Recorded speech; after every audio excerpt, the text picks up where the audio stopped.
Hello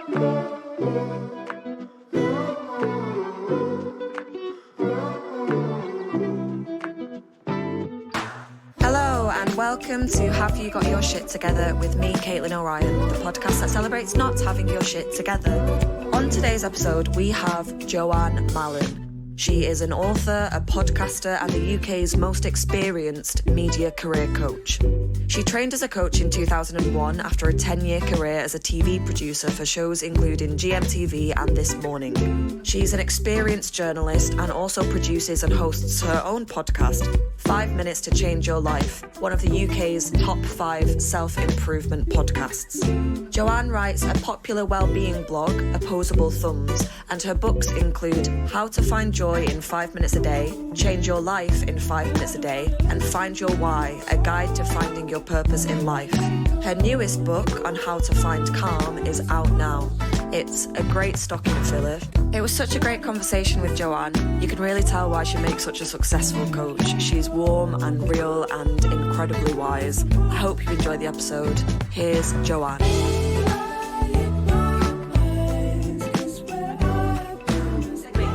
Gratification, yeah, isn't it? So it lights up within you. Yeah, it lights up, and you're like, it's a possibility, and it draws you in. When it might be just, a notification that there's something new on Netflix or nothing of any consequence. So, but if let's say something like WhatsApp, if you turn off your WhatsApp notifications, you've still got WhatsApp. You can still go and look at it, but you choose when you look at it. Whereas I think the sort of situation that we've got into is it's our phones deciding. It's the big corporations who want to advertise to us because our eyeballs are valuable. We're there looking at adverts. It's all of that stuff. So I think because that constantly breaks people's attention, and we've got into the habit of having broken attention throughout the day, then when you try and sit down and read a book for half an hour, you can't do it, can you? And I'm getting to the point now where I'm trying to read a book and I'll read a few paragraphs, and there's a thing in my head that's like, okay, well if I get to the end of this page, then I'll reward myself with a phone scroll. It's so sad. Do you know what I do now is when I'm reading is I'll put the phone in another room, or I'll turn it face down and put it under a cushion. If it's what I get is I'll read something and I'll think, oh, what does that mean, or who is that person, or it reminds me of something else, and then I want to go and look up that other crazy, thing, or search something on Google. Yeah.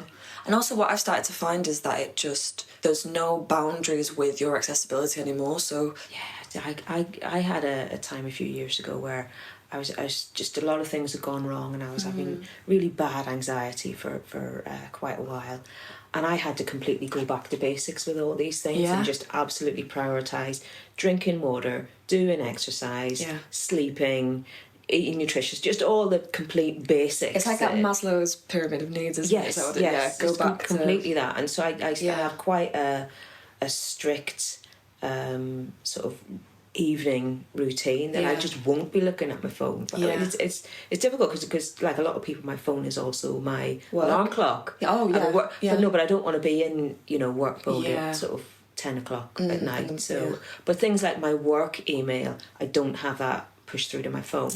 So I only actually see the work-based emails when I go and sit down at my work computer. So, and that is a very deliberate thing.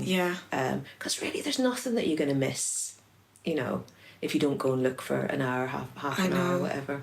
I know. It's very rare. How often do you get something at 11 o'clock at night that turns out to be magically life-changing and you wish you were absolutely there for? It doesn't happen, does it? Yeah. So if somebody really wants to get hold of you, they will. Yeah. Or they'll wait. They'll be happy to wait a few days. Nothing is that urgent, I don't think, especially with work. Yeah. Yeah. Anyway, hello. Welcome to the podcast. Thank you. Started recording. On a scale of shit to together, how are you feeling today? Really good. Yeah? Really good. I'm so glad we're doing this today, because I do feel like it's a really good phase, right now in October 2023. I've been referring to this month as Funtober because, I had my book come out about how to be calm. That seems to be going down really well. Which I've got a copy of on those. Yeah, people seem to be liking it, and I did some nice events and stuff, and that was all good and all nice. And kind of around that, I got my nails done the same colour as the book cover. my head. You know, I feel kind of more physically, mentally together. Yeah. And then there's just been a load of gigs that I've been to that I've enjoyed, and fun times with friends and family, and went to Legoland last week with my kids. I mean, my kids are grown up. They're hey, there's no age on Lego. Well, exactly. Because my daughter through her work could get us free tickets to Legoland. Wow. So we were like, hey guys, come on, let's go. And because they're grown up, my kids are 23 and 20, we could go on a school day. So the rest of the world's in school and we're just buzzing around Legoland having a laugh. So, so I think it's nice to mark it and say, actually, right now, here, today, things are going really well. That's great. You know how people always say, all things must pass, and they tend to apply that to bad times in order to get them through bad times. You know bad times are going to pass. But I think also you have to remember that all good things pass as well, you know, and just because you're not to be gloomy and doomy, but I think it's more about savouring the moment and feeling grateful for being in a good place in your life, because who knows what tomorrow might bring, who knows what next week might bring. I think the world has shown us that it's kind of full of the unexpected challenges, isn't it? So yes, I'm in top shit together form today. Amazing. How long have you been working on the book then? Because it came out this month. Just came out a few weeks ago. Yeah. It was written round about this time last year, sort of in the few months towards the end of last year. Well, the thing with my books is there's not a lot of words in them. My job is to provide the words, and they're very designy. They're designed to be a gift. So I'm given certain criteria, like, you know, this page needs a tip and it needs to be between 50 and 100 words. So the actual writing part, it sort of takes more thinking than putting words down on page. And then once you put words down on page, then there's all the moving around. That's the kind of longer part of it. But it doesn't take as long as, say, a novel or a full-length book. So I think, it was a few months towards the end of last year, and then in the start of then the design people come in and make it all look really nice, which I have nothing to do with that. I just turn up and go, that looks nice. That's so cool. That must be so cool when you get the first tangible copy of it. Oh, it's amazing. Yeah, it's like fantastic. A baby. Yeah, but also the thing with books is, because it is such a long process, by the time it appears, you've already mentally, physically moved on to whatever is your next thing. And then when the book comes out, you have to go back into that mental space again. So you have to sit down and read it again, which is quite interesting, because by that time you're quite... That's like a consumer almost. You've got a distance from it. Yeah. And I must say, a few interviews I've done, they'll refer to something in it that I can't remember that's in there. And they'll go, I like this point you put. And I'll go, that sounds great. Whoever wrote that did well. So you just have to kind of go with the flow of that. But it's nice. It's sort of, it's because it's about being calm. Yes. And a lot of people have said, I need that right now. And my thought is always, the world is already stressful. There's already stress present for everybody every single day. And so we need to put being calm and taking care of ourselves at the centre of our days as well. But I think very often people treat that stuff like it's a side hustle, like it's dessert, like it's a thing you'll get to as and when. You know, the whole kind of, if I get round to it, I'll go to the gym, or I'll drink some more, or whatever it might. Yeah, exactly. Yeah.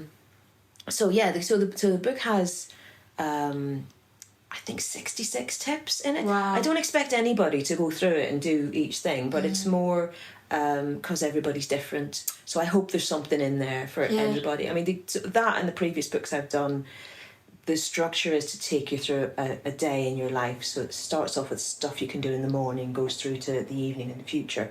But actually, what most people say to me is that they just open it up like a lucky dip. Yes. They just keep it around the place, they open it up and go, okay, that's going to be my thing that I'll do for today. Yeah.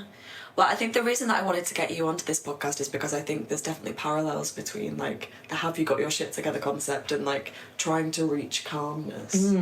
What's your journey been like with calmness then? Because obviously you can write a book like this, but like anything, being calm is it's not even emotion, is it? It's a state that sometimes you'll be in and sometimes you won't be in. Like, I think of it as an active state. Yes. I think sometimes we talk about somebody being at peace often when they've died. Have you ever heard that? Yeah. Oh, so and so's at peace now. Yeah. And for me, that's what So true. having your shit together, being calm, whatever. death.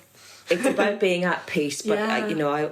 I would like for myself and for anybody else, I think, to look to be at peace in your daily life. That's the thing to go for. And exactly as you say, it's an active state. Yeah. It's a thing you have to work at. I mean, God, being from Northern Ireland, clearly, the peacefulness, the peace process, all of that stuff is very, very resonant to us. And I've lived through times when you see that peace is hard to attain in any situation, and it's often fragile when you have to work at it. You really have to work at it. That's why with a lot of the stuff that's in the book, it's kind of easy daily habits, like going out and looking at the sky, like just taking a magnesium supplement, because magnesium is really good for helping you feel calm.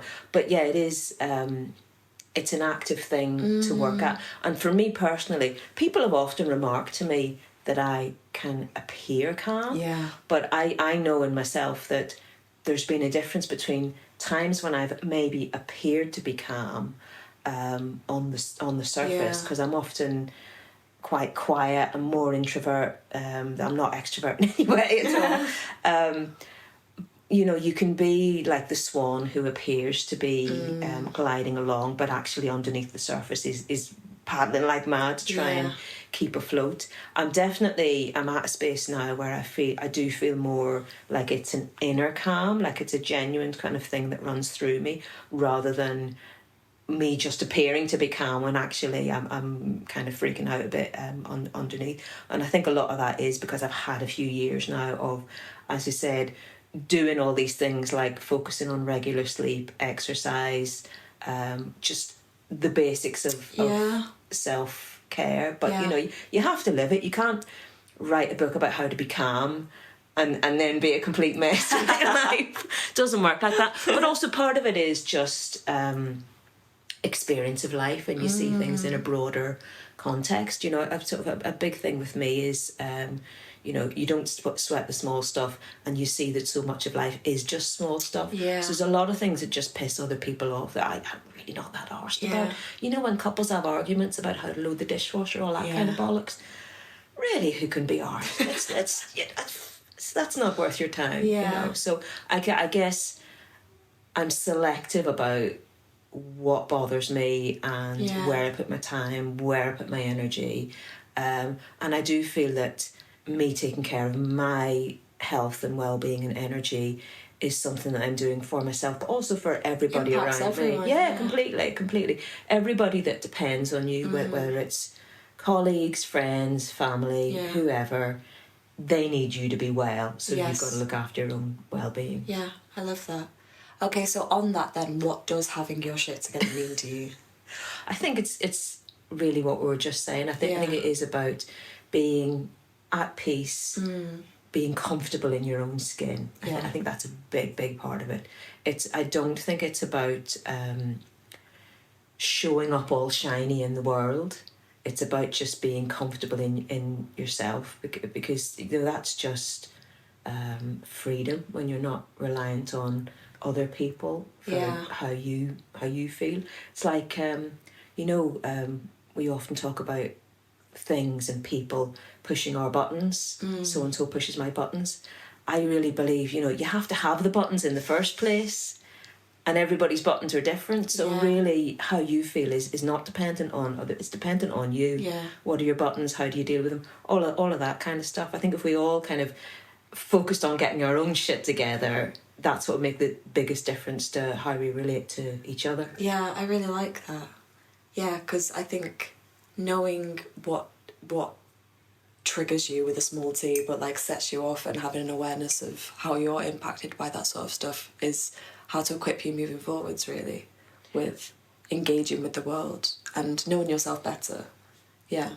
Completely. And it's sort of, if something's triggering you, that's a signal for you to do some work on yourself. It's not I don't think it's fair to blame whatever the trigger is coming from, because we're all affected by different things in different ways, aren't we, depending on whatever our past history has been. I guess this is kind of, as I was saying, we all experience stress every day, but even if you're having a really chilled day where everything's working absolutely fine, each of us is still a person with a past, with a history. You're still carrying whatever's come before for you, which, you know, might be huge heavy shit or not so much, but whatever it is, you know, the ripples of our previous life still come with us. So that's the challenge to deal with all that, isn't it? Yeah, definitely. So for people at home who might not know, how would you describe the work that you do? Because it's very varied. You've had such a varied career. Yeah, I like that. I used to get a bit intimidated by if I had a diary page with nothing much coming up. I think, what a terrible failure, nothing in the diary. Now I'm quite excited by that, because it all varies. Basically, I started off working in TV. I was a TV producer for about 10 years or so, working in a lot of daytime live programmes like This Morning, GMTV, not really high quality things that people are going to remember, but just, you know... Hey, I love This Morning.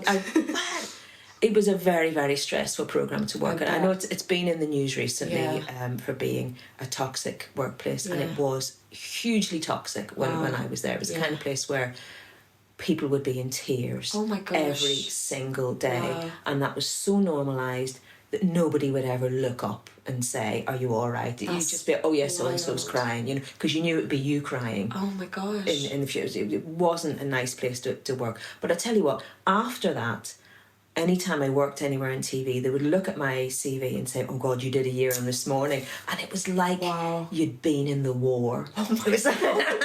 I went straight out of that as a researcher and got a producer job, because they were like, "Oh well, if you've survived This Morning, and anything's possible." But anyway, I did that for a length of time, and I got to the point where I just wasn't finding it satisfying. It wasn't fulfilling to me. I felt like I'm putting all my creative energy into making something that, you know, who's even watching it? It's like a sausage factory kind of live TV. It's sort of something. It was fun in the moment, but it just, I thought, I'm not making a difference in the world particularly. I'm entertaining people, and I do feel that is an important thing to do, but it just it wasn't really doing it for me. And then I was starting to hear about this thing called coaching, life coaching. That was starting to kind of make a big noise in the media. Round about sort of the year 2000, it was in all the magazines and the newspapers, and there was kind of something in the back of my mind was thinking, oh, interesting. And then my granddad unexpectedly passed away, and so I randomly I got a little bit of money from him, and I thought, what should I do with this? And I thought, I want to put this into something significant. So I ended up spending that money on a coaching training course. And it's still brand new at the time. I mean, now coaching's much more known. I feel like it's quite an American concept. So I think it's very similar to the personal trainers. You know, it used to be that you had heard of personal trainers as something that film stars have, whereas now, you know, you've probably either worked with one, or you definitely know somebody that's worked with one. If you wanted to find a personal trainer, you could easily enough. Coaching's kind of followed a similar sort of trajectory. So I've been doing that for 20 plus years. I've sort of over time, I've shifted from more life coaching into what I do now exclusively is career coaching for people who work in media, creative people. So that tends to be writers, TV producers, directors, people in the digital creative world, all those kind of people.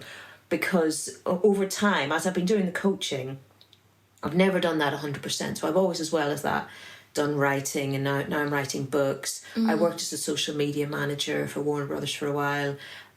So the whole, all of the kind of media and creative world that my clients come to me to talk about, I know that world, I've been in that, and I understand how it's different to other industries. And so there are different things about how you might present your CV, how you might find your next job, all of that kind of stuff. So where I'm at now is I coach people mostly on Zoom, and they're all around the world. I had the other day I had in one day I was in Worthing, London, Canada, Minneapolis, Washington, just everywhere. Just all these really lovely people. And the nice thing about doing it on Zoom is it's like they're in the next room. Yeah. You know, it's you're in their house as well. Yeah. So at the moment I've got the coaching is kind of my main thing.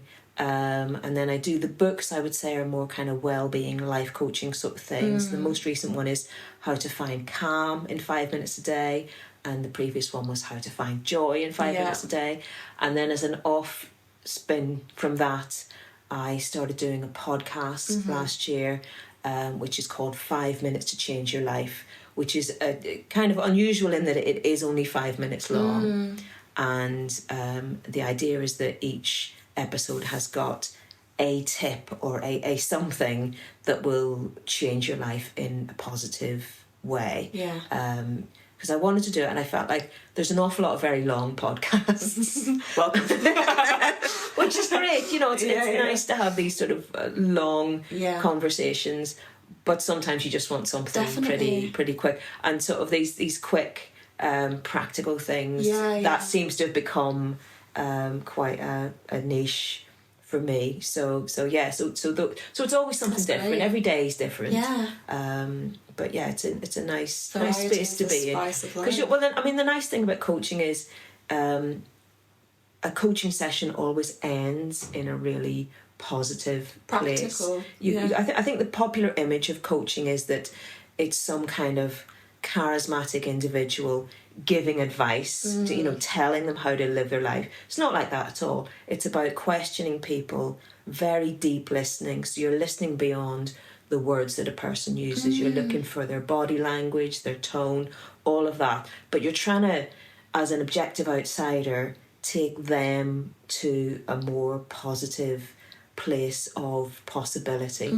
So by the end of the session, they know what they need to do next in order to take themselves wherever they want to go. That's the big difference between coaching and therapy. Therapy is about the past. Therapy is where you examine your baggage. Coaching's about the future. So coaching's where you decide what from your baggage you're going to take with you in the future.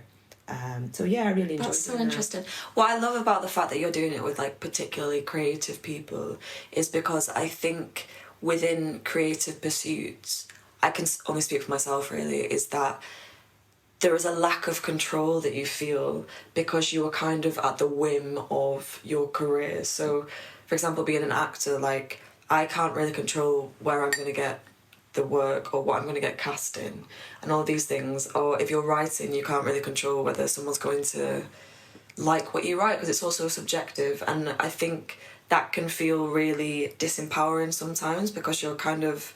I anyway feel like I am... my life is kind of in response to the opportunities that I'm given, as opposed to I don't feel like I am at the front foot of actively making those decisions for myself. Yeah, I know exactly what you mean. And also earlier on in your career, you feel like you have to say yes to everything. Yes, you rarely get a freelancer who says no, but the trouble is you do reach a point where you have to start and say no, because otherwise you'll end up in a cul-de-sac that is not right for you. Probably a bit like how I did in TV. I just ended up doing too many of these crappy daytime shows and finding myself not in a place where I wanted to be. The other thing I find that probably relates to this is it's very, very common to have imposter syndrome when you're in the kind of profession as you are, where every job you have to prove yourself anew. So you're constantly the new kid, even though you'll have been hired because of your previous experience and the fact that somebody believes you can do the job. When you step into it, it's like you're the new kid at school again. It's very, very difficult. I find that's incredibly common. So I always encourage people who are feeling like that to look for what we call evidence of competence. evidence that you actually can do the job. You know, it's amazing how many people I speak to express, you know, doubts about are they any good at the job, and I'll say, okay, look at the last few years, have you actually had previous work? And then they'll tell you a whole big list of all the amazing clients who've hired them. Yeah. And I say, look, these people aren't hiring you to do you a favour. Yeah. They're hiring you because they think you're good. But yeah, it's amazing how many people who've had very high profile jobs but still don't fundamentally believe that they deserve to be doing that work. Yeah. Gosh, it's wild. Okay, before the podcast, I asked you to think of an object that makes you feel like you've got your shit together. Okay, I've got. Oh, I've got something. I knew immediately what this would be. I've actually got two of these, okay. and it is a 7 kilogram dumbbell. So, Wow. And there's the other one. Gosh, that is heavy. That's heavy. Oh my god, I can't even pick that up. That's heavy. No, the reason why I've got a few of these. I've got lighter than that, and I've got heavier than that. Yeah. So strength training is something that's really, really important. I mentioned earlier how I really, focused a lot on exercise and stuff. So this is something I've taken up in recent years. Yeah. The reason I've chosen this 7 kg, because I literally can't even pick that up. That is a hefty ass weight. It is. Okay, that's a real hefty ass weight. But you know, you can use that for a lot. I wish I was recording this now. Holding it over our heads. Yeah, there you go. There you go. And I really enjoyed it. I think sometimes women getting into strength training can be a little bit scared of picking up a heavy, chunky sized weight like that. But you know, you're not going to suddenly turn into Arnold Schwarzenegger just picking up one of them. It's so empowering, honestly. I cannot speak highly enough about strength training and working out with weights. I mean, I'm not a bodybuilder, you know, I haven't got like 6-pack or anything like that. But it just feels so great to be, as a woman, particularly me, you know, as a woman in my 50s, just being strong enough to work out with these things. That's so cool. And you know, the interesting thing, Caitlin, since I started, it was about sort of 4 or 5 years ago, I started just really focusing on strength training. And I was a little bit scared about the weights area in the gym, because you do tend to associate it with, you know, big muscly fellas. So I would go in and I would look around to see, am I the only woman here? And I never am. I never am, because it's just, strength training has grown. More and more women are doing it. More and more women are doing Yeah. it. All ages, all levels of fitness. I mean, obviously, the obvious thing for me is it's recommended to you as a going through menopause thing, because you're losing bone density and you're losing muscle tone, and working out with weights will help you with all of that. So it's quite common for women, say 45 plus, will be doing strength training. But I just see all women, you know, some days I go in and there's more women there than there are men. It's definitely something that's grown and grown and grown, and it just there's such a correlation between feeling physically and mentally strong. It's like my husband said, he can tell if I come back and I've lifted a heavier weight than I've lifted before, I'm just so buzzing. I'm so excited by it. I absolutely love it. So to me, that's kind of, I think that's the biggest thing in recent years that's helped me feel physically comfortable in my own skin, and to have a body confidence that I've had I didn't have when I was younger, not at all. I don't look any different, but I feel stronger in yourself, and you feel like, well, it is an achievement, and also it's an investment in your future. You know, I always sort of say to myself now, I'm working out with weights now so that I can wipe my own ass when I'm 90. And I definitely think that my experience of going through my 50s is substantially helped by the fact that I spent a lot of time exercising when I was in my 40s. So I only really properly started exercising when I was, say, 39 turning 40. You know, when you're hitting that kind of, and anybody's hitting a landmark age. I get people coming for coaching all the time who've just hit a 25, 30, 34. Oh my gosh. They're like, oh my God, what's going on with my life? Yeah, it's a little bit like that. So I was coming up to 40, and I'd never really exercised that much, because I grew up at a time when PE at school was designed to make you hate yourself and hate exercise. We had this thing that's quite common of women of my generation, that when you did PE at school, you had to run around in your school uniform knickers, and they would say, oh, get your mummy to sew a length of ribbon down the side of it, and then they'll be just like running shorts. So you didn't actually get to wear proper shorts. Oh my gosh. So my experience was running around on a freezing cold hockey pitch. Jesus. I went to a convent school just off the Falls Road in Belfast. Wow. And we're all running around, and there was a whole group of houses that overlooked the school hockey pitch. Yeah. And all these old fellas used to hang over their back to watch these schoolgirls running around in their knickers. It was just shocking. And I talk to my kids now, and when they do PE, they're doing trampolining, they're doing yoga, they're doing so. I'm thinking, why didn't I get to do that? So I was that kind of awkward, chubby girl who got picked last at games, who had to run around in her knickers, that just make it even worse. So it took a long time for me to move away from that and just be an adult and see that actually, no, I have to take responsibility for my own health and fitness. And particularly when I had kids, I thought, you know what, I want to be a strong mummy. I want to be around for you as you grow up. If you have kids of your own, I want to be around and be engaged with that. So it's kind of, so when I was turning 39, turning 40, I thought, right, I want to turn 40 as fit as I can do. And by that time, I trained in coaching, so I knew much more about goal setting and how to make things happen. And I realised that if you say to yourself, I want to get fit, that's a completely meaningless goal, because there's no definition to it. What's fit for an athlete is completely different to what being fit means to me or you or anybody else at all. So that's actually, if you can't define a goal, like how do you know if you've ever reached it? So where I came to, what I decided to do was, I thought, I'll join a gym and I'm going to go to the gym 150 times in the year, okay? Yeah. Which is a big number. I know it's a big number, but that's only 3 times a week, 50 weeks out of the year, not even every week. And I thought, I still do it now, but I've literally done that for the last 15 years. And because it's kind of my rule to myself is I have to get in there, and I mark it off in my diary when I've gone each time. I don't have to do anything in particular. I just walk in the door, walk out again, and I can still tick that off in my diary that I've done it. But of course, once you're there, then you start doing stuff. So so then throughout my 40s, I just carried on doing that every year. And now I have got good health and fitness, and all around me, my peers are like, everybody's coming through menopause and complaining how crap they feel. I'm like, I feel great. I'm like, look at me lifting my big.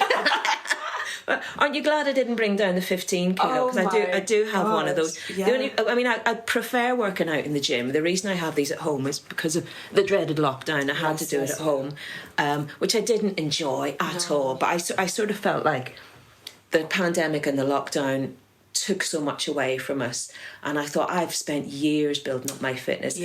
I'm not going to let this take this away from me as well. So I just kind of forced myself to work out here in the living room, which wasn't much fun, but I was quite pleased that when finally gyms opened up again, I was in reasonably good shape. Yeah, I think that's so great, because I think I only started going to the gym a few years ago, but one of the things that was putting me off it was I was intimidated by like gym and like lad culture, and also like not knowing what I'm doing. Like, I'd walk in and I'd kind of go on a treadmill for like 5 minutes, and then I'd be like, I don't really know what I'm doing, like pump some kind of machine and leave. But once you kind of start to get a grasp of it, it is a really empowering thing. Completely. No, I was exactly the same as you, because I had come out of this time of not thinking that I was any kind of sporty or fitness person. And I remember joining my local council gym in London where I was living at the time, and just thinking, oh my God, I don't belong here. And then one day it hit me, a gym is a very egalitarian space, because anybody who pays the fee has got the right to be in there. Your level of fitness does not matter. Whether you know what to do or you don't know what to do, it really doesn't matter. All the gym as an entity cares about is, have you paid your money, therefore you can walk in through the door. And actually what a lot of gyms run on is the number of people who pay to be members and don't turn up. They love that. Brilliant. They don't get any kind of training on the resources. I would say that if you're not sure, go to classes. Just turn up. It's great for community as well. Like when you start to see the same faces at classes, especially in London where it can feel so lonely. If you go to the same class each week, you start to build a bit of a community there, and it's really supportive, actually. I think you're going to better gyms than I am. I don't really tend to make friends in it. It's kind of more because I work from home. I like getting outside, and because I'm at the keyboard, at the computer a lot. Just getting up and moving about is really good for you. No, I mean I must admit I do quite like it if I'm in a gym class and there's a person next to me who's half my age, and I can do more than they can. Which I'm not being competitive. I'm not putting them down in any way, but I'm just proud of thinking how far you've come. Yeah. You know, I mean, before I was 50, I couldn't do any press ups at all, and I tried for years to do like a full press up on your toes, and then one day a personal trainer showed me a different way to do it, which was basically starting from raised rather than I'd been starting from the ground like some kind of beetle on its back trying to get and couldn't get up from there. And now I can do I'll do like a set of 25 quite easily. I still can't do press ups. Well, you see, but your day. Well, this is it. When I passed 50, and I couldn't. I thought, well, my press up days have gone. They were never here, and now they have gone. I'll never be able to do this. So it's kind of to be able to increase your fitness, particularly at a time in your life when society and the whole world is telling you that you matter less and that you're basically your body's going to shit and it's all downhill from here. That's the really, really empowering thing about exercising, and particularly doing weights, is you see yourself progress in a really positive way. And you do as well. You can literally see yourself going up in numbers of the weights, so you get to see the progression. And completely. I mean, not that fast. You know, sort of take a long time, but when you do hit a higher number that you've been aiming for months, it's just really exciting, and you do feel like you're kind of a little bit sticking it to the man, because as I said, you're operating in a society that doesn't value women over 50, but you're valuing yourself, so it's a good thing to do.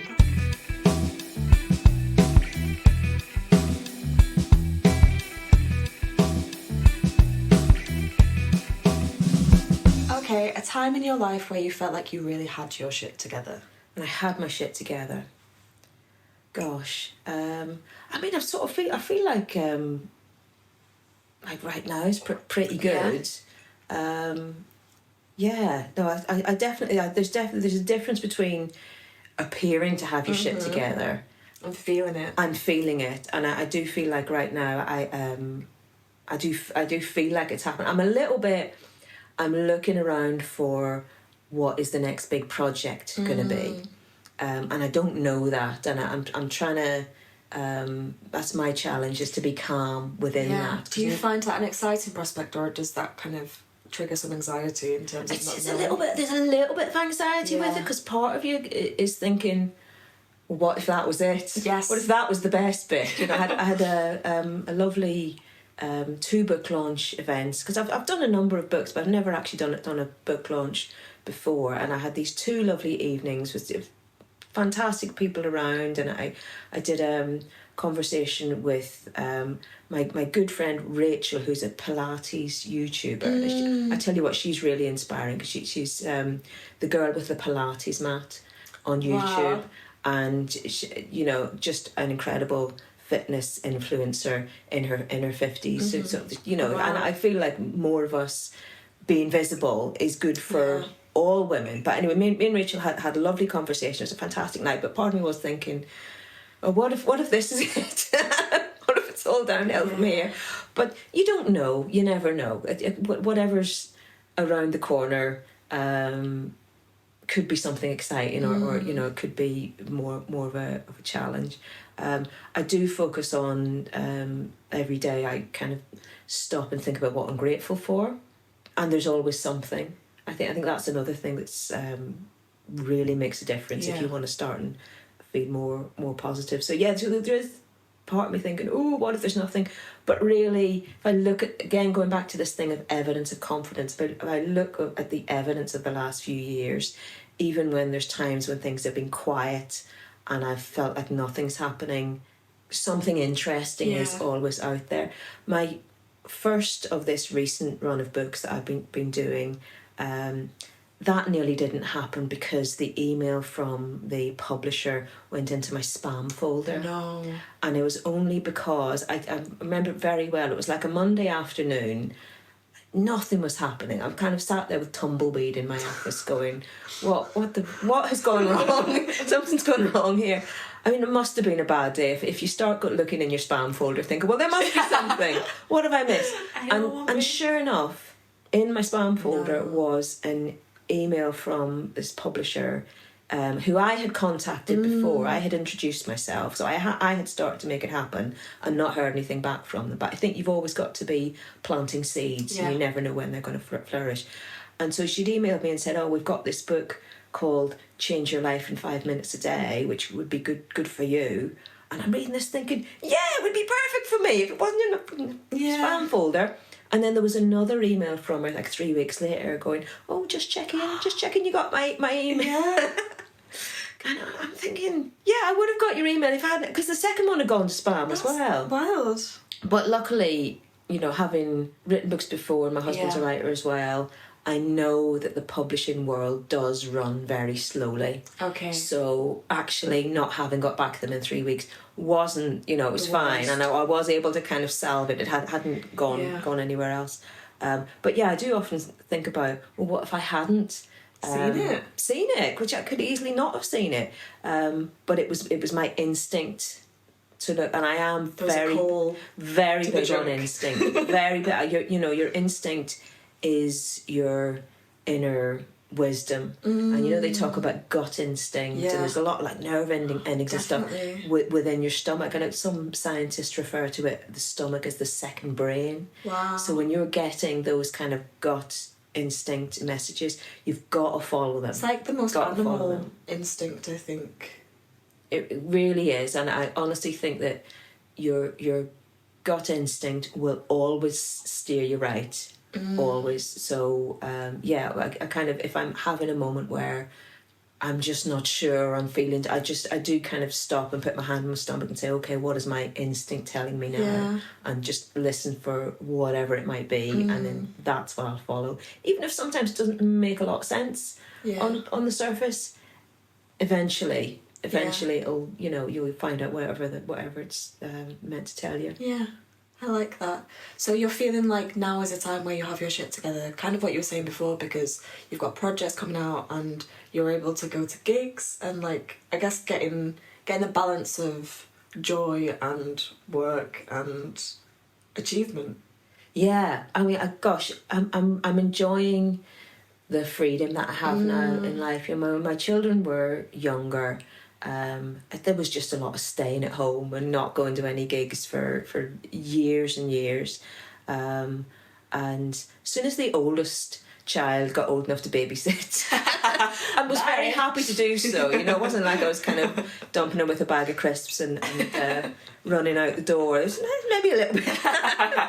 But I think having had an extended period of time not having the freedom to choose what you do with your time, then when you get it back again when your children are older, you really, really savour it and enjoy it. And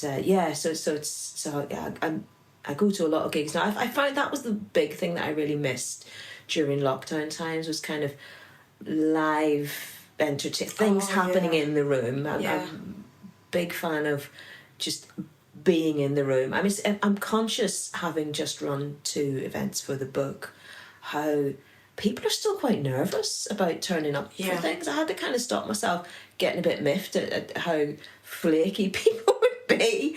But I mean, honestly, I think there's maybe a lot of unspoken anxiety around being in a crowded space, just going into the unknown. But for me personally, I love it. If there's a performance, a play, just a thing happening that is not going to be repeated, I just think, God, all that time that we were at home for years and couldn't do that, I'm out there, I'm going to be there in the room. I really think that's the best use of my time right now. It's it's exciting when you can do it. Yeah, definitely. Okay, a time in your life where you felt like you didn't have your shit together. Well, there's loads of those. I've got many. But I was thinking about this earlier, and I was thinking about when I was in my 30s, just after I'd had my kids, I developed a very bad phobia of driving. I had anxiety about driving, and I didn't drive at all for 7 years. Wow. And to the point where, I mean, I tried, but I would have panic attacks in the car. And I think at one point I couldn't even look at our car outside in the street because we had a car. My husband would drive, but even looking at the car would remind me of the fear. And you know, if you've ever had your life dominated by a big fear, a big phobia, a big anxiety, it's horrible. It's a horrible place to be in. It's not about the driving. It's about having your life controlled by fear, because it makes your life smaller and it takes away your choice. And it was rotten. It was really, really rotten. But I started to come through it, and I tried lots of things to get over this phobia. You know, I tried hypnotherapy and just tons of things. And I was talking to people, and it became clear to me that actually lots of people are scared of driving. It's a very, very common thing, particularly amongst women, much more so women than men. And I used to think, well, you know, why is there not more help? Why is this not talked about? There's other phobias you can get help for if you're scared of spiders or flying or whatever. Yeah. Why is there nothing for fear of driving? And then eventually when I came through it, and I was talking to a publisher about doing some books, and I was kind of started to be interested in that, I ended up writing a book called How to Overcome Fear of Driving. Mm-hmm. So that book has now been out for 10 years, and I know has helped thousands of people. Amazing. All around the world. Because I get emails from people all over the world saying, I didn't drive for years and I've read your book and now I can. I don't really look at the Amazon reviews anymore because they drive you mad, but I know that there are a bunch on there from people saying, thank you for this book, it's really helped me with my fear of driving. So to me that's kind of an example of how eventually life makes sense and you can kind of join the dots. And I feel like that whole horrible time that I went through, you know, very much debilitated by this phobia, actually that was the thing that had to happen. And I also think that sometimes when you think to yourself in life, oh, you know, I wish this thing existed. Why isn't there that? Sometimes that's the sign. You're the guy. Yeah. You're the person. If you're thinking, oh, I wish somebody would write a book about this, maybe that's you. Yeah. Maybe that, and because that actually that turned out to be for me. I was the person. In fact, I'll show you it. Yeah. There it is. How to Overcome Fear of Driving. Gosh, wow. By myself. Yeah.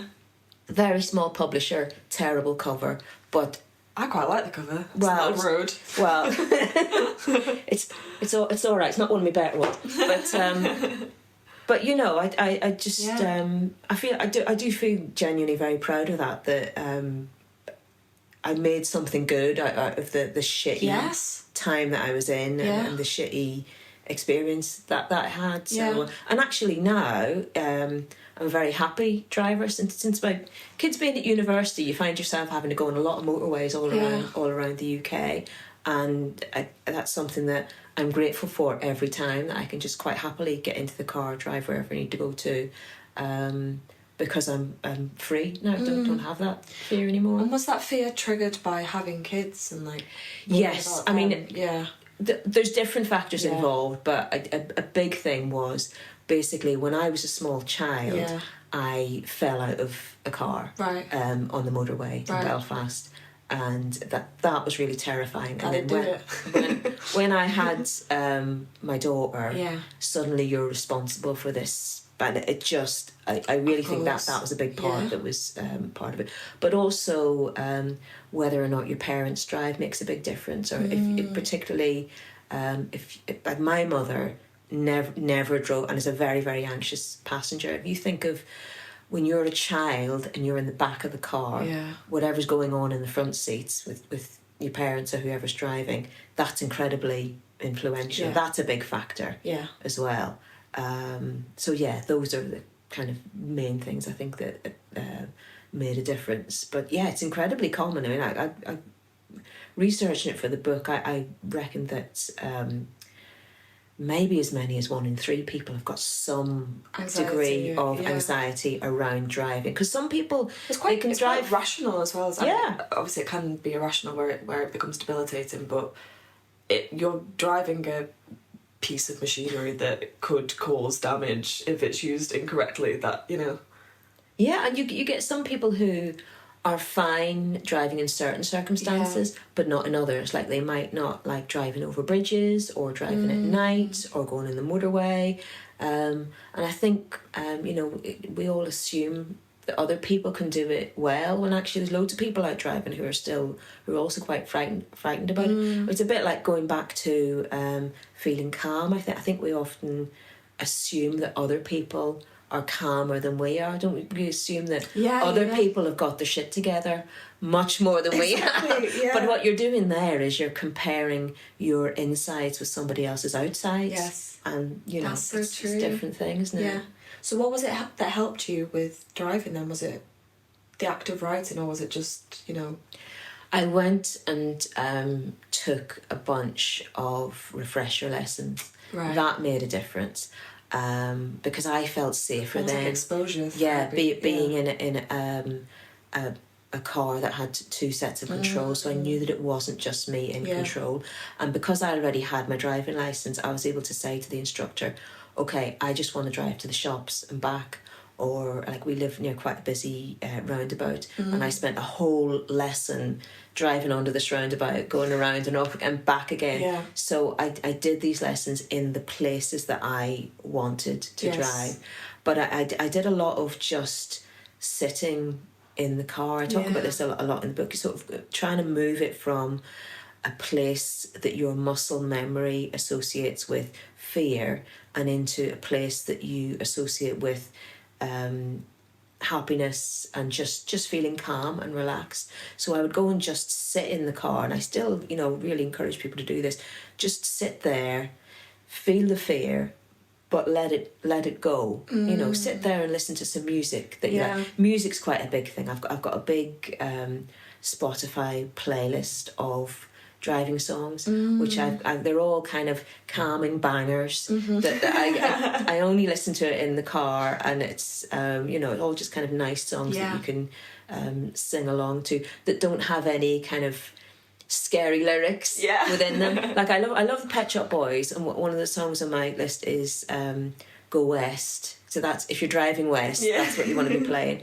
But then I was listening to their song Heart, that's got the lyric, my heart starts missing a beat. No, you don't want that when you're driving, do you? So any songs that have got lyrics relating to heartbreak, having a heart attack. How many songs have got? I don't want to listen to that when I'm driving. No. So you I've got these carefully chosen calming bangers. Love that. And that makes a huge difference. That's great. Yeah. That's great. Okay, 3 things that make you feel like shit. Make me feel like shit. Okay.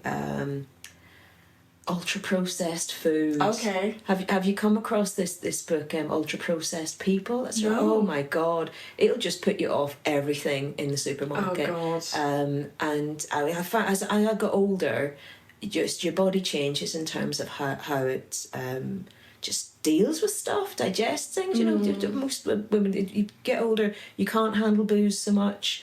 Bread, no, bad news. So yeah, anything that's not real food. Yeah. I'm not some kind of health nut, but I just find that I've naturally gravitated more towards like just real life regular stuff. Like if I have a snack, it's an apple. Because if I have crisps, and don't get me wrong, crisps are lovely. Crisps are great. Crisps are fantastic, but I'm going to feel like yuck afterwards. So things like that I avoid. Not getting outdoors enough, which is a thing I have to watch because I am very introverted. Yeah. Especially if I've been doing something really social, I will want to stay in the next day and hide, but it's not good for me. I can't do that too much. So I've got in the habit of in the morning, just walking outside. I've got little garden out the back. Gorgeous. And just even just a minute or so. Yeah. Breathing out before you go to your computer, your phone, all the rest of it, because that whole unhappy world of 5 billion emails and social media and all the rest, that's always going to be there. So I make a point of just getting out into just nature, just a bit of outside. I mean, similarly, although my cat is a grumpy old fucker. It's calming to be with an animal because they don't know what is going on in the wider world. Yeah. They're not touched by it in the way that we as human beings are. So spending a bit of time with him, a bit of time in nature. And I never used to be interested in nature at all. I've sort of over the last few years, I've planted a load of roses in the garden. I've got your typical kind of tiny Brighton back garden with 10 different roses in it, all different colours, and they've all got interesting names. So I go out and have a chat to them in the morning. It's so grounding, so calming. Yeah. Apart from, I've got one rose that's named after Paul McCartney, and he is not growing well at all. He was the smallest Beatle, was he? Well, it hasn't. And I come on, wee Paul, come on, today's your day. And the other week, a few leaves appeared on it, and I came running, and I said to John, my husband, Paul's alive! Next to Paul, I've got planted Penny Lane rose, because I went to university in Liverpool, and Liverpool's a real kind of special place in my heart. Penny Lane has taken off. Thriving. Like crazy. And I'm there going, come on, Paul, look, see how Penny Lane's doing. You're just sat there looking like a twig. It does look like... I'm hoping that... because roses often they can spend the first year growing their roots, and then so you don't see much on the surface, and then year 2 you start to see something exciting coming. So yeah, fingers crossed for Paul McCartney. Yeah, that's all we can say. Praying for Paul. Yeah. So if I don't get outdoors and I kind of lean too much into being an introvert. Actually, similar to that. If I don't just be sociable in some way. Years ago I read there's a book called Quiet by Susan Cain, and it's all about being an introvert in an extrovert world. Wow. It's really good, and I thought it was a good way to kind of find out more about yourself. But I found after I read this book, I leaned far too much into my introvert side and just basically didn't try with being sociable, spending time with friends, all that kind of stuff. And you need to. Yeah. You need to. I'm a big believer in the saying, feel the fear and do it anyway. So times when I'm feeling fearful, feeling anxious, I consider that to be like a bump in the road that you have to navigate, or a piece of gristle in your food. It's a thing you've got to get around. I don't let anxiety or fear make decisions for me anymore. I just consider, okay, this is the thing I've got to deal with. It's going to be a challenge. I'm not going to let it stop me going out in the world. Hey, Ant. Hey. You do a great job in editing this podcast, might I say. If people like the podcast, what do they need to do? Like it. What else? Follow it on social media. And then what? They could share it with every single person they know. Thanks, Ant. You can go back to your corner now. Bye. Okay, 3 things that make you feel like the shit. Any kind of significant weight being lifted by me, I'm just like, oh! I was on the leg press machine recently, where you sit in it. It's like sitting in a car and you push out with your feet. And I loaded up 120 kilos. Oh my God. And then I remembered that the machine itself weighs 50 kilos. So I'm pushing 170 kilos with my feet. Oh my God. That's amazing. I thought I'm the business here. I'm the business. Reminded me of years ago when I worked in TV. I used to work at Anglia TV in Norwich on this programme called The Time, The Place that moved around the UK. So we would sometimes have to produce it from Aberdeen, and so you'd get this tiny plane that would go from Norwich and it would stop at Newcastle, And you'd stay on the plane, you would stay on the runway and then go off to Aberdeen. And I remember sitting on this plane thinking, oh, this must be how the film stars live on my tiny plane, going off to do my work. I really thought I was the business then. And sort of, and then also, I think after you've accomplished something, you've got away from the stress of worrying whether it's going to work or not. I mean, I as I said, I did 2 bookshop events with the book recently, and I found the run up to them was incredibly stressful. Just, oh God, promoting stuff, trying to get people to come along, organising it, just worrying if it's going to work. And then actually doing it was lovely, absolutely fantastic and brilliant. And then afterwards, really exhausting, because it's such a big social thing, and as an introvert it really takes it out of you. But afterwards I'm kind of walking up and down the street going, hey, look at me, I did my thing. I did a couple of events earlier in the year, and it was the first time that I'd spoken in public in front of real people, because I have done events on Zoom when you can't see who's there, so you're just in your room talking, so I find those things easy enough to do. This is my first proper public speaking in a few years, and it was at the Comedy Store in London with about 250 people there. Oh my gosh. And the first one I did, it was quite early in the morning. I think I was on about 11 o'clock. So come 12 o'clock I'd walk, and you know how you feel after you've done some kind of you're absolutely bouncing, completely buzzing. And normally I think I would have a drink after, because performance usually in the evening, but this was like 12 o'clock in the day, and I'm like, it's not really appropriate to go to the pub now, but I'm kind of it's quite exciting, that buzz. Definitely, you can see how people get hooked on it. For sure. But I sort of feel like the introverts of us who put ourselves out there a bit more, I think we should get double. Okay, something that makes you lose your shit in a positive and a negative way. Oh gosh. I mean, I have to say, I don't lose my shit often. I am genuinely, You're very calm. I am genuinely calm, because I partly feel like this is hard won through having had some very difficult traumas in my life to deal with. Grief. We haven't talked about the time my house burnt down when I was in it. I'm fine, I escaped. But do you know what I mean? I sort of, when you've had the big heavy shit of life to deal with, little things like your train being late, it doesn't matter. It doesn't matter. But saying that, I do get very, very annoyed by people putting their phones on in the cinema. Oh my God, I cannot bear that. I can't. It's put me off going to cinema. I think, some bugger's going to put their phone, and they always think they're doing it discreetly. But it's dark in there. It's dark in there, shines. and I will give people 2 strikes, because when they do it once, I immediately know it's like my antenna goes up, and then I'm slightly on edge, because I'm thinking they're going to do it again. They're going to do it again, and I will go and. In fact, once I was in a cinema, and there was a bunch of young girls, and they just constantly had their phones on, and I got to the point where I snapped, and I thought, fuck this, and I kind of got up, went down the back of my row, and I leaned over their seats, and I was like, could you not do that? It's annoying. But the thing was, they had Snapchat on with, the filters where you like a puppy dog. So as I'm leaning over the back seat, I could see myself turn in their screen, looking like a rabbit or a puppy. Jeez.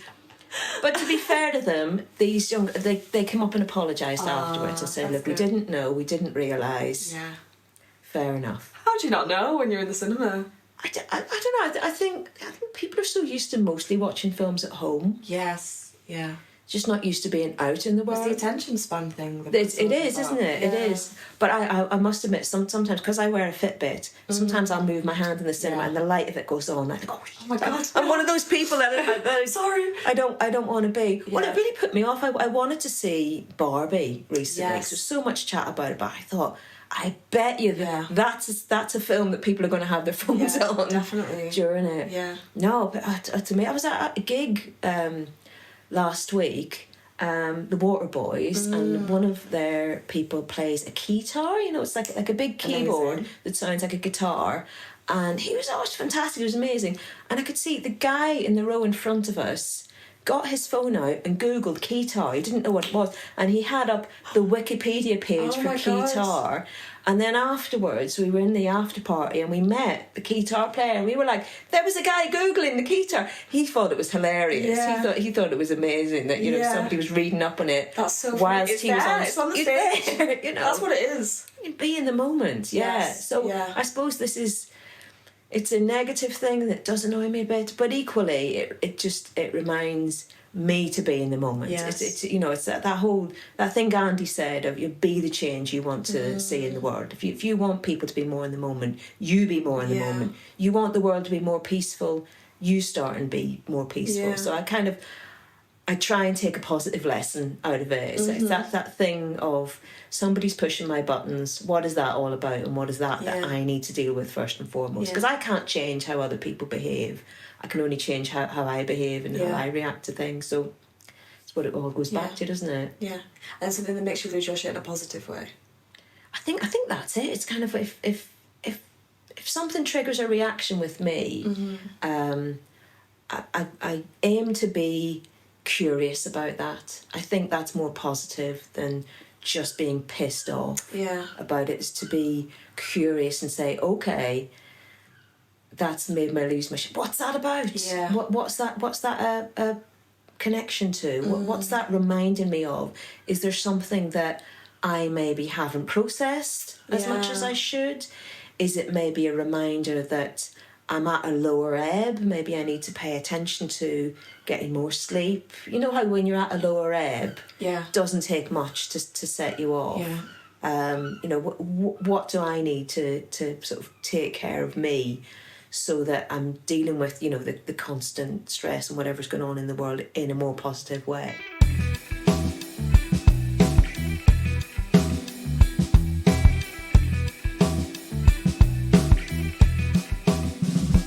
A moment that you found some shit out about yourself.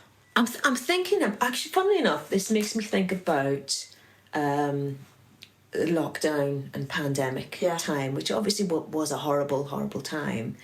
I did a lot of just walks. Do you remember when you were allowed an hour's walk every day? Oh my gosh, yeah. Rationed. And I think I must have walked every corner of Brighton I could get to, the local park, countless times. And I like a mindfulness walk. I like a thinking walk. So when I go out for a walk, I don't tend to listen to music or podcast or anything like that.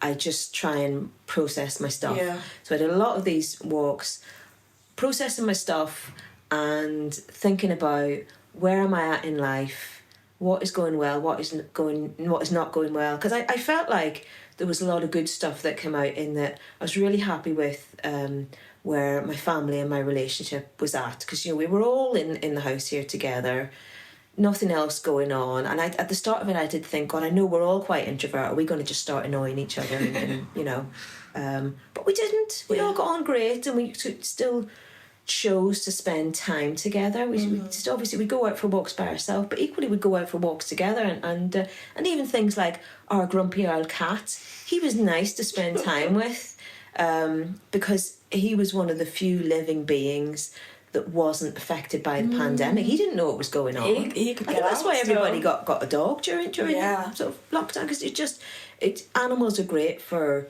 taking you away from whatever is the other kind of stress that's going on. And I remember walking a lot and sort of thinking about things I was happy with in my life, things I was not happy with.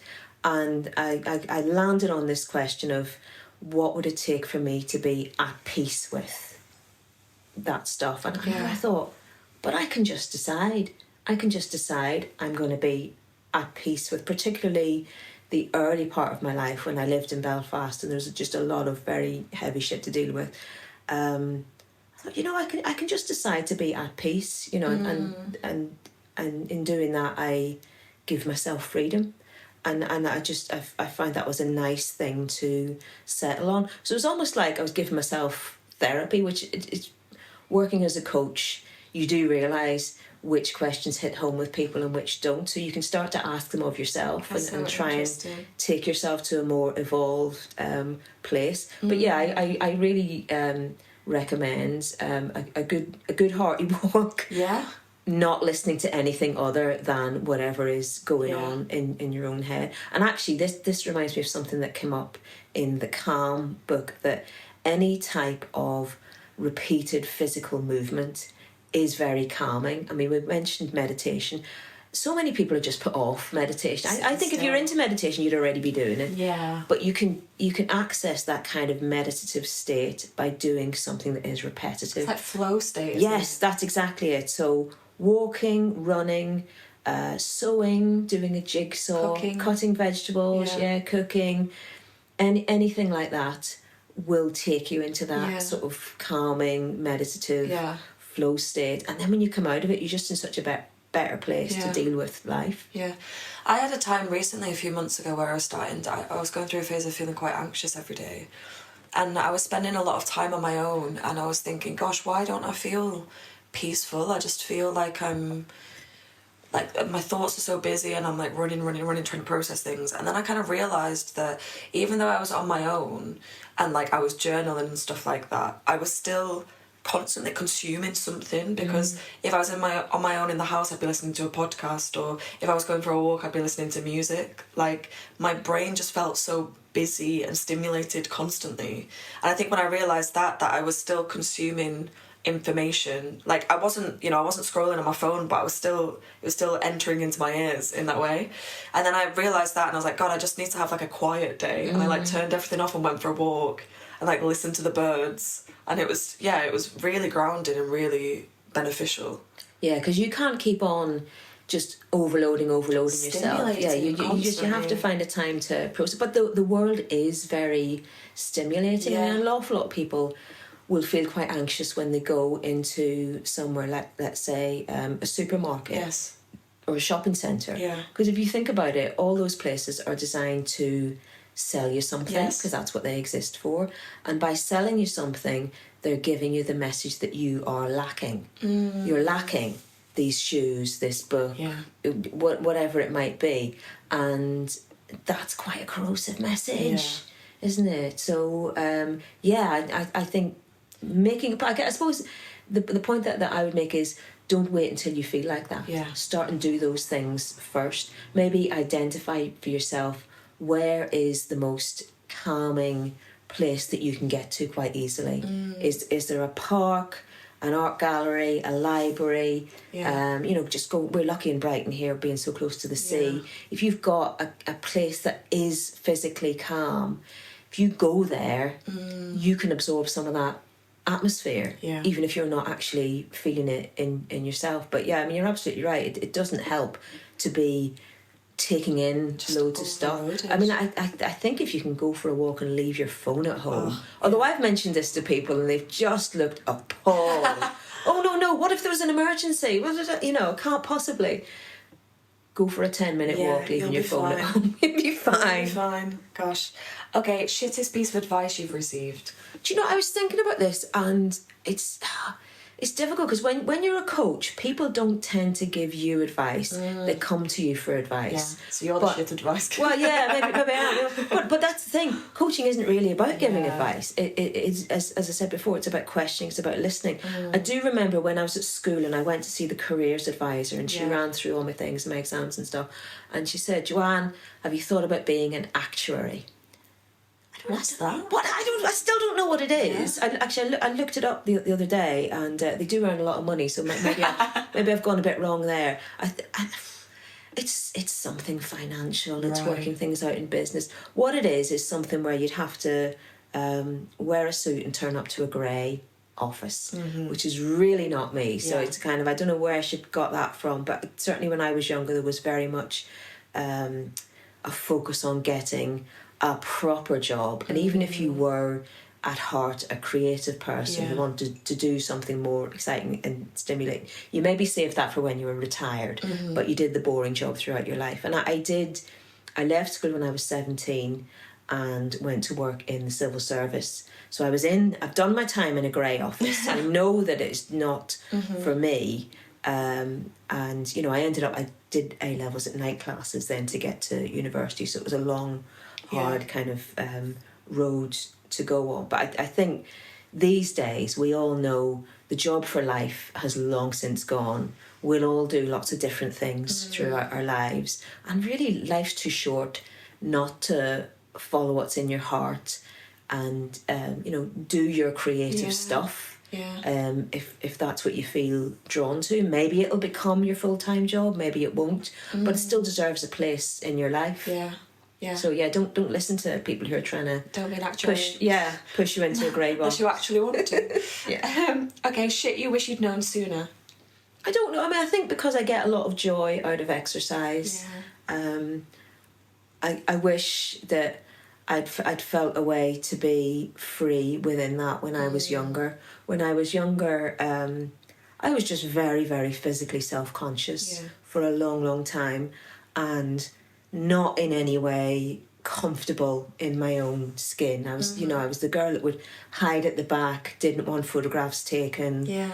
Just always felt like I almost wasn't good enough. Just wasn't enough. Yeah. Generally, I think that actually has been a long lifetime lesson to learn that I am enough, and I think the sort of feeling of not being enough did plague me for a long time. Oh my gosh. But again, that was something that I got out of my kind of therapy walks during lockdown time, and thinking about what could take me to feeling more at peace in myself. And it was actually realising that you are enough and you don't have to try and be more of yourself. But yeah, it would have been nice if I'd have been able to do Zumba at school and not running around the hockey pitch in your knickers. That would have been so much better. Yeah.